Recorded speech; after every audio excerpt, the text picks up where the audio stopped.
Chromosomes. Little strands of nucleic acids and proteins are the fundamental genetic instructions that tell us who we are at birth.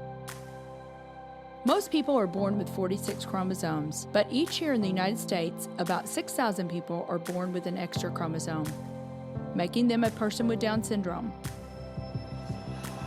If you've ever encountered someone with Down syndrome, you know that they are some of the kindest, most joyful people you will ever meet. They truly have something extra. My name is Lisa Nichols, and I have spent the last 24 years as both the CEO of Technology Partners and as the mother to Allie. Allie has something extra in every sense of the word. I have been blessed to be by her side as she impacts everyone she meets. Through these two important roles as CEO and mother to Allie, I have witnessed countless life lessons that have fundamentally changed the way I look at the world. While you may not have an extra chromosome, every leader has something extra that defines who you are. Join me as I explore the something extra in leaders from all walks of life and discover how that difference in each of them has made a difference in their companies, their families, their communities, and in themselves.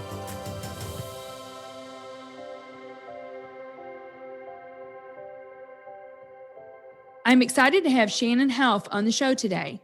Shannon is Senior Vice President and Head of Seed Production Innovation at Bayer Crop Science. So Shannon, I am so excited about this conversation that you and I are going to have today. And you know what? We're kind of recent friends because we met through the most influential business women. But then we found out after we met that we are like a stone's throw away from each other in relation to where we live, right? Yep. As I say, we're just a country block away. A country block away. I love that. Well, we have so much that I want to talk about today, and I just know that our listeners are going to enjoy just hearing your story. So I know you didn't grow up here in St. Louis. You grew up in Minnesota on a farm. So tell us what growing up was like. So first, I was deeply involved in the farm, as most children were at that time growing up. Today, I think it's a privilege, but at that time, I didn't think of it much as a privilege. I thought more of it as hard work. And today, I guess, opposite. I think it's a great privilege. And of course, we're lucky enough to have a little bit of a farm ourselves here outside of St. Louis. It was a corn, soybean, and livestock farm. And both of my parents farmed. So when I think about women in agriculture, I really didn't know a difference. My mom farmed alongside my dad. They both still farm today. And in fact, most people who know my parents might think my mom works a little bit harder and puts in her share of the operation as well. So she's very, very active in our farming operation, both on the livestock side and on the crop side. So growing up, baled hay, pulled weeds, we sprayed weeds, worked with the livestock, sorted livestock, and wasn't good at a lot of those jobs. But certainly it taught me about the importance of hard work and what it's like to run a small business as well. So if you think about farms today, and even in the past, it's running small businesses and the commitment that you have to have as a person to make that business successful. As a teenager, of course, I had friends then that came and worked on our farm, and that was a lot of fun to have friends that joined me. It made the work a little bit more fun. And this is the time of the year that's always been my favorite time on the farm. Harvest, the weather's beautiful, and it's the time of the year that you actually get to see the results. And of course, in farming, not every harvest is a great harvest, but that's the ultimate end. And so for me, it's tough to not be able to go to our farm because obviously of the challenges with COVID, but it's fun to see farmers out here in our neighborhood being able to harvest their crops.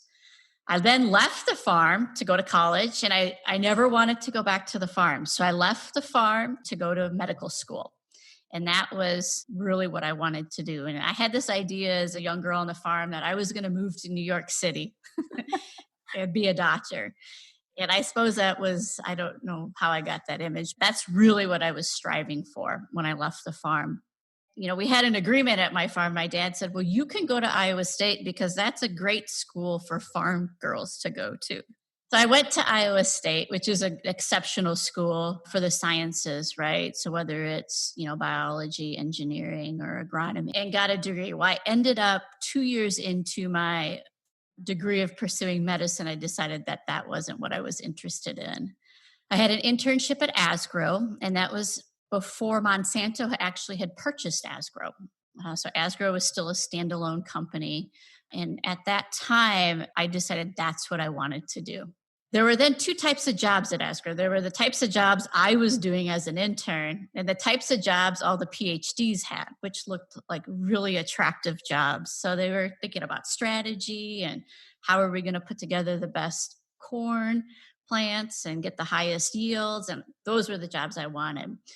And so that led me to go to graduate school. But it was that internship that changed my career path so much that I was no longer interested in medicine and moving to New York City, and rather that living on the farm and I guess solving world problems in a very different way, in some ways the same, right? Because medicine is serving people as well. It was really about how do we fulfill the needs of food around the world. And I was really much interested in, advancing crop innovations. And that's what led me to graduate school. And so I know that you have a master's in plant breeding. Yeah. And then you went on to get your PhD in weed science. Correct. And I remember, Shannon, reading somewhere something that you had said, all farmers, it really doesn't matter if you're in the United States or if you're in Africa. There's a few things that farmers look at. They're looking at yield, they're looking at disease, and they're looking at weed control. Yeah. So, I mean, you definitely, with the plant breeding, I'm sure there's yield in there and resiliency, and then, of course, the weed science. But I want to back up. So you said you did the internship at Asgrow. This is why internships are so important, because that was a pivotal point for you, right? You were thinking, I'm going to go into medicine. But then after doing that internship, you're like, no, this is really interesting. And I'm seeing what the PhDs are doing. And that's why it's really important for kids to do these internships. The types of jobs our companies are doing today are so vastly different than when I was in college. And I think people underestimate what agriculture, how advanced it is, right? We think of Amazon and Google and all of the exciting technology companies. And I will tell you that same excitement and innovation and technology is happening in our company as well.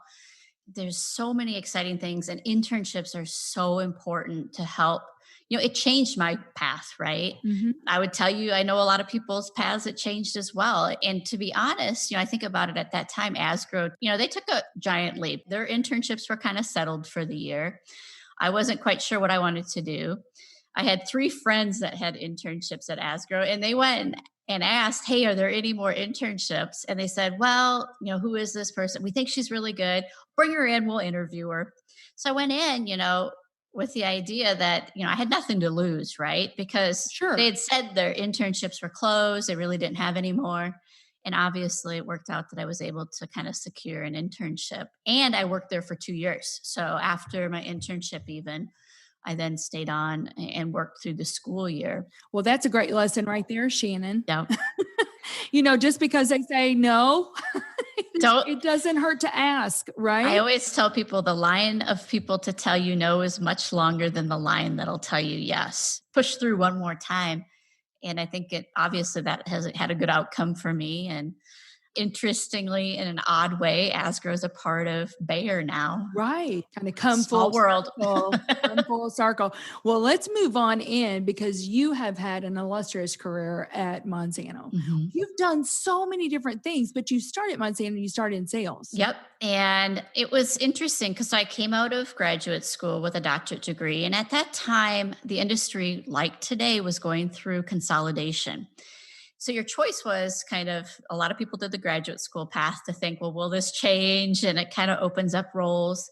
I liked school, so I stayed in graduate school. Had the great opportunity coming out of school then to join our field sales organization. And in kind of a technical role, right? But I could tell you didn't need a doctorate to do this job well. So for me, I always say I went to graduate school, I enjoyed it, and it gave me my first job. That was the beginning of what you've said is just an amazing career here for 17 years. Had I not gotten the first job, the rest don't happen, right? So it was so important for me to get the first opportunity. 17 years, and just had the opportunity here in the last 10 months to take my 10th role with the company. Started in field sales, then went to product management, first in the US and then global. then R&D and strategy, and now product supply. So I've really made my way through this organization. And I think it's a good example of don't limit yourself, because when I started, I kind of thought that my career, I would be in field sales and then I'd be a technical manager and have a team, right? And I've done so much more and different than that. I didn't know this job existed, right? And so it's like go into these jobs with an open mind, Yes. listen to those around you. I've been so fortunate to have so many people care about my career and could guide me, and I trusted them deeply. And for me, it was they were, advocates for me, but then I was able to have a conversation with them that was really honest on were options the right options. And if they weren't, that's okay, because there might be a new opportunity that's better that'll come along. And so I think, my career has a lot of great lessons learned so far, and a handful of them certainly are be open-minded, take risks. Man, I did 3 jobs in a row I didn't want to do, and they were all 3 amazing. But you did not want to do them. No, I reluctantly did them because of the managers. Managers are important, right? And I knew if the job ultimately wasn't going to be enjoyable for me, because having fun's really important to me, they would help me find something else. The job turned out to be, all 3 of them turned out to be great learnings, great contributions to our company. And in each case, my manager did support me and helped me be successful.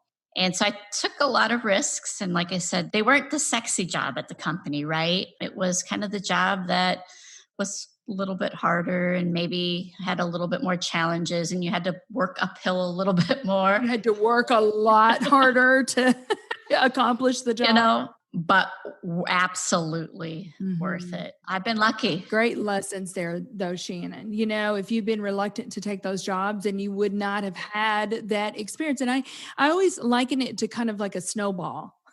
And a snowball, as you go along, you just get more and more, it gets bigger and bigger. And that is what happens, I believe, in your career as you take on those things that maybe aren't that sexy or that comfortable. You're going to learn some things if you have what I call a high growth quotient. You'd mentioned like being in R&D. So I know that the stats and the research is showing us that by 2050, our population growth is just going to explode. We're going to be at 10 billion people. And so the demand for both fiber, for clothing, and for food is continuing to grow up. But then you and I have talked about this, our land is actually shrinking. And so innovation is paramount to ag because you've got to be more efficient. You've got to increase your yield on a smaller plot of land. I mean, all of those things, and so tell us a little bit about that. And I don't know if you want to get into genetic editing or that sort of thing. No, I think, a lot of times when I have the opportunity to get interviews, I think that there's this assumption that a large company like Bayer and formerly Monsanto was single-mindedly focused on one way of growing a crop, right? Which was biotech. And also you think about modern agriculture in North America or South America. And the reality is, I can tell you every single scientist that comes into work every single day is driven by the mission. And the mission's to put food on people's plates everywhere around the world. And it's not biotech, it's not organic, it's all of them. I think people say that's okay. Yes, it's okay. All of them are okay. And it's going to take all types of food, regardless of where you're at. And in some instances, maybe biotech isn't the solution. We've come to understand here in the Americas and in other parts of the world the great benefits of it, but we're open-minded to a lot of ways to advance yields, to advance quality, and really to put, like I say, a better product of food on people's plates. And that's really the focus. Obviously, we have lots of new technologies. We have gene editing, excitingly. 2 of those innovators, both women, were just recognized with a Nobel Prize for chemistry. Super exciting if you think about women in science and the advances that women are making just in contributing to really great technologies. But certainly we're looking at and Bayer and actively involved in those new innovations. We obviously are continuing with real conventional breeding methods, which have brought a lot of benefits. And we're continuing to be focused in biotech. It's not one or the other, it's all of them. And each region's going to have, and each crop specifically will have a really unique fit of how we're going to integrate some of those technologies in the marketplace. But importantly, I mean, I've had the opportunity to travel to farms that are, 1 or 2 acres, right? So think about my patch of grass out here is 6 times the size of that, their farm, right? And their family lives off of this. And the impact of technology, I mean, it's not anything you can forget. They can send their children to school. They can put a roof on a house. I mean, it changes their lives. And those are things you don't forget. I think about biotechnology changed our family's life too, right? The simplicity, like I said, my parents are farming today in And ways. there's 2 of them, There's two right, of them, Shannon? and they need, when and you they were need, growing up, there were a ton. yeah, the yields we're getting, unbelievable, right? So it's changed the lives of people everywhere.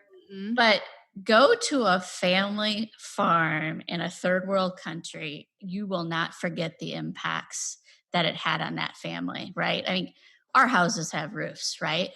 That impact is just something I won't. And that's, when I think about we work for the mission, that's what we wake up and we work for. It's how do we not just make it better for the farmer here in Defiance? How do we make it better for the farmer everywhere around the world? Well, I love that. I want to dig more into this. There's a lot more topics I want to talk about, but we need to take a quick break and we'll be right back with Shannon Hauf. Are you an IT executive with years of experience? Are you energized when you empower others? If I've piqued your interest thus far, you may be a great mentor for the TechLX program in St. Louis. TechLX prepares rising IT leaders to tackle today's challenges and prepare for tomorrow's demanding roles by pairing them with senior IT executives like yourself. Mentors receive coaching from technology partners and will be invited to all TechLX networking events featuring outstanding speakers of the IT industry. To apply, visit tpi.co/TLX. So, Shannon, I know that getting an ag product to market takes so long comparatively. I think you said like an Xbox was in 2.6 years and the Boeing Dreamliner was in 8 years, but it takes 13 years to get an ag product to market and $136 million. Yep, it's a terribly long time. It's getting longer too, right? So when we started down this path, it was probably closer to the 8, 9 years. And now it's 12, 13 and creeping even longer. It's not the inventing and it's not the developing, it's satisfying regulatory agencies around the world in an environment that's highly political. And that's become the single greatest expensive time as well as we bring new technologies to the marketplace. And frankly, it is only the large companies, when you think about that expense and time, that can participate because it is so expensive. And I'll tell you, the 136 million is creeping up really, really fast in some of these technologies. And like I've said, it's not the science, right? It's the political challenges or even the misunderstanding of the science around the world. And even in the US, we have challenges of getting products through and registered, right? While we have greater challenges in other parts of the world, it's not without saying that we don't have our own challenges here that we're really putting a lot of effort at to ensure that our technologies have the opportunity to get to farmers. Fortunately, our farmers are our greatest advocates for these technologies, and they show up and make sure that those regulators understand the importance of getting access to these technologies. It's not whether the technology comes from the company that I work for or another company. It's how do we get technologies to farmers? And frankly, that's good competition for all of us. We're all striving to have a better innovation so that farmers, they write a check once a year and we want them to write it to us. Sure. It's expensive and it takes a lot of time. And, we're committed to it. but we know that there's a lot of opportunity to improve the process as well. Well, I know you guys aren't stopping No. because you spend a whole lot on R&D and innovation. So I know you're not going to stop. Absolutely. No. So I appreciate what you said before. That's what really gets you up in the morning. I can't think of a greater mission, truly, than to put food on the table. Everybody needs that, right? So Shannon, I know that you speak a lot in women in science conferences and things, and diversity and inclusion is really important. And you've actually seen this play out on some of the teams and how diverse teams just do better. So talk to us a little bit about that, if you would. Yeah, so both diversity and inclusion is, important to me personally and also, as a leader in our company. In advocating and advancing initiatives around diversity and inclusion. I think about our R&D organization, and we know diverse teams have better innovation, right? So for us, diversity is a lot of things. The one I'm focused on, obviously, is gender diversity. And I think about some of the great innovations that have come out of our company, and there are women behind those innovations, and there are diverse teams. So it's a great example of how we can put diverse teams together. We just don't want teams that are diverse to be diverse. They have to also be included. So if you have a seat, it's not just having a seat, but it's asking the person in that seat, to make sure that they're contributing and adding value to that team. I wouldn't say we're at where we want to be. We struggle like every other large company. As leadership levels increase, fewer women are a part of those leadership teams. But what we are committed to do is to change the outcomes. How can we change as we move forward and we select individuals that we're developing and advancing women? We know the benefits. We know both the business outcome benefits and we know the benefits to creating a great work environment as well. So we have a number of initiatives across the organization that are really focused on both the metrics, but then the quality of the programming that we have. Like I say that women in science, we're not a coffee club. We don't get together and drink coffee. We're solving problems, people, and we're coming to your leadership table. Yes. And we want to be a part of it. And it's about how do we develop and advance those leaders. And absolutely, we've made progress. When we started this initiative about 5 years, we've made both progress in the metrics, which is always important, but we've made progress in how people talk about it and the quality of our leaders as we move forward. And it's not without a lot of time and commitment, but every single minute and hour spent on this is well worth it. Well, as you were talking, I was just thinking, you just can't leave it to chance. I mean, you guys have been very intentional. When I think about from 5 years ago, right, we knew diversity and inclusion was important. We knew having women in leadership was important. But how much effort were we going to spend on changing the outcome?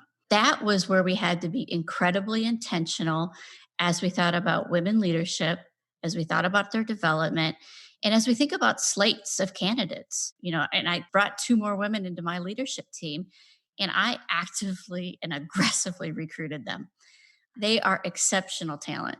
And that's the difference. It's like they might not proactively apply for your job, but if you reach out to them and tell them more about it, I bet they're going to be willing to sign up for it. Right. At least to listen. Absolutely. And that's just great advice for companies out there that say, oh yeah, we want a diverse culture, but you just can't hope that it happens. Hope is not a strategy. No.